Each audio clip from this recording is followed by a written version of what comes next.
ก็สบายดีพ่อแม่พี่น้องกิ๊กสู้สาวแต่เนื้อถึงตายนะมื้อนี้คนเปิดคลิปเป็นคนใหม่นะเพราะว่าจ้างพิธีกรมาใหม่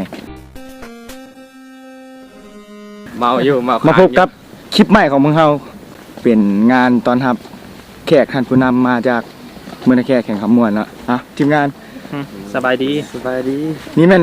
เบื้องหลังเบื้องหน้าก็ยังบ่เห็นเบื้องหลังไปซะก่อนไปเลย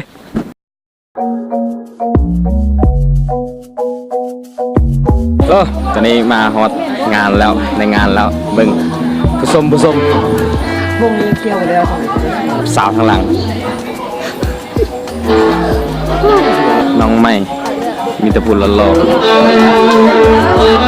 เป็นเบื้องหลังเนาะอันนี้ก่อนผู้แดนสิมาเดี๋ยวเราต้องรอถ่ายก่อนจังหน่อยเดี๋ยวถ่ายแฟนมาแล้วเราไปเบิ่งพร้อมกันเลยโอเค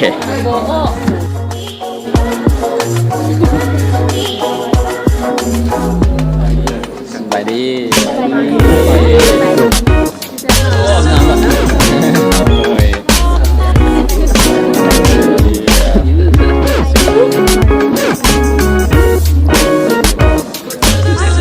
เข้ามา广西民族师范学院韦永恒副校มาเบิ่งพร้อมกันงานจะเป็นไง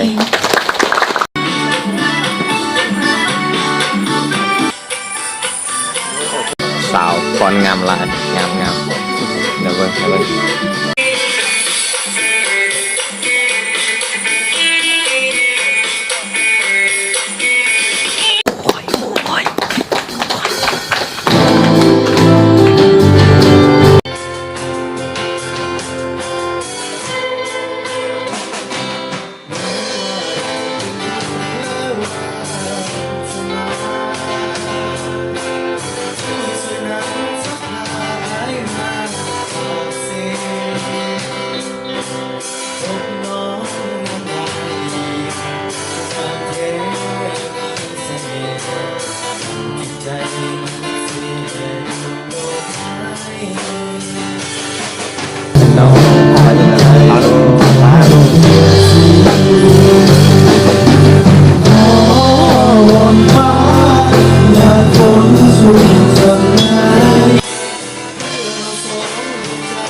ยานของเพลง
มัก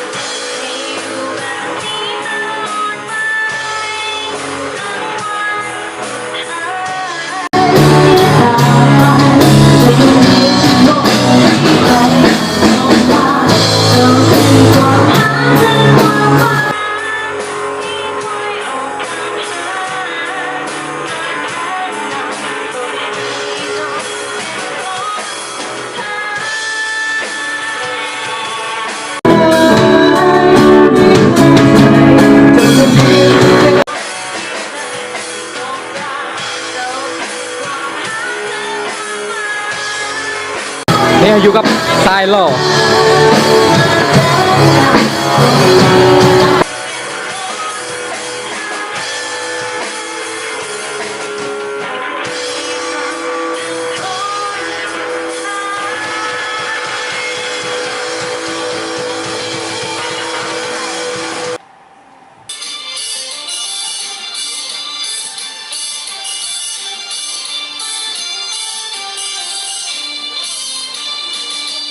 รายการลิงงานสาวงานถึงว่า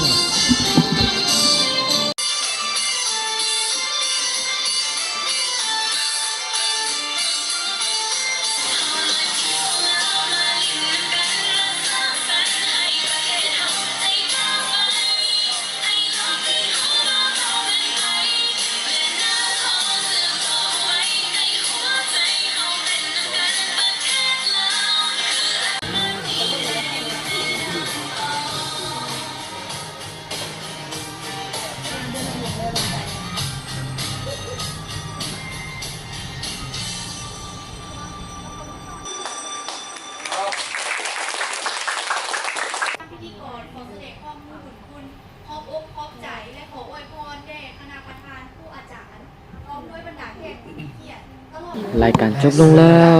พรได้เนาะ เขาซื้อ พบกัน ก่อน ใหม่ แล้ว ในโอกาสหน้าสำหรับวันนี้พิธีกรทั้งสองขอกล่าวคำว่า สบายดี งานก็ถือว่าจบเป็นที่เรียบร้อยแล้วเนาะก็ นี่สบายดี แม่ตาสวัสดีหน้าม้วนผมเอาไม่เอาไม่เอาบุกเอาไม่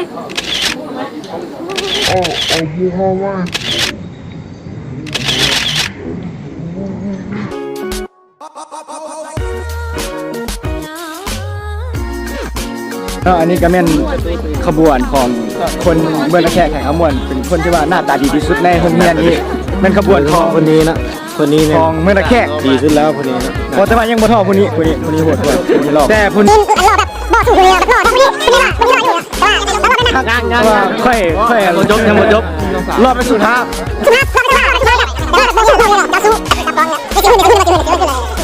แนมเป็นแนมมากอะ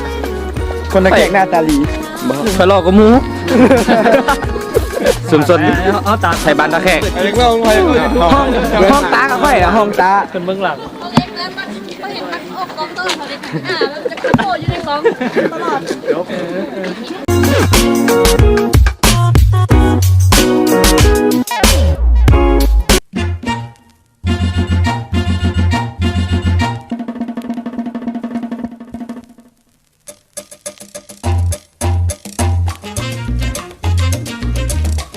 พิธีกรดำเนินรายการ สบายดี รอจง นี่ฮาวนี่ฮาว นี่ครับว่าปลูกต้นไม้นะหักโลกหักธรรมชาติว้าว แม่วันที่1เดือน6แต่กระปลูกได้นะ แม่ละปลูกได้ทุกมือนี่เลย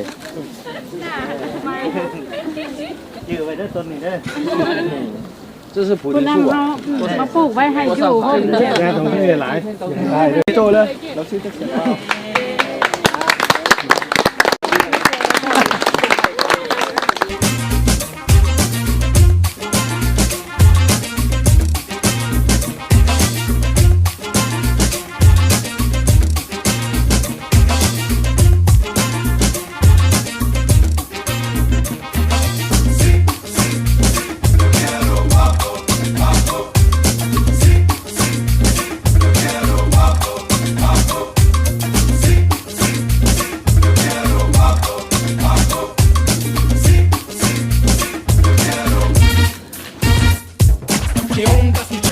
ถ่ายมุกรวมกันตอนนี้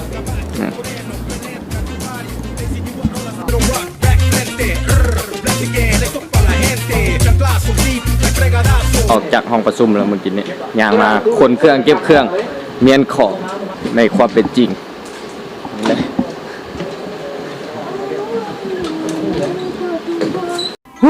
หมดสภาพเมื่อยมื้อนี้ยางสุดยอดเลย สรุปเรื่องมื้อนี้ก็มีต้อนรับคณะผู้แทนจากเมืองตะแคกเยี่ยมชมสถานที่ต่างๆที่สำคัญ อยู่ในโรงเรียนนี้แล้วก็มีการอบรมประชุมปรึกษาหารือการพัวพันของสองประเทศลาวและจีนแล้วก็มีการแสดงมีของเพลงมีฟ้อนเสียงต่างๆสรุปเรื่องมื้อนี้แล้วก็คลิปของมื้อนี้ก็บ่มีหยังหลายมื้อนี้ก็ก็เมื่อยตอนนี้ก็6 โมงแล้วอ่ะเวลาก็สุมาพาควรละมาฮอดตอนนี้ก็เจ้าก็เมื่อยว่านี่ก็สั่งสั่นนี่ก็เมาค้างได้ถึงเดี๋ยวตอนนี้ต้องขอตอบสัตกิกสู่สาวแต่งเนี่ยถึงแต่งกันนะอ่ะมื้อยังมีกิจกรรมกับคนจีนนะมื้อนี้สิขอพักผ่อนกันซะเนาะสปิดคลิปกันซะมีละมีคนฟังคลิปสำหรับคลิปนี้อย่าลืมกดไลค์กดแชร์พร้อมกดติดตามเป็นกำลังใจในการเฮ็ดคลิปต่อไปนั่นแหละบายบาย Still got the coke and rhyme and flex the brazo. Can I hit you from a different angle? Next week, cheap shot, virtue, straight,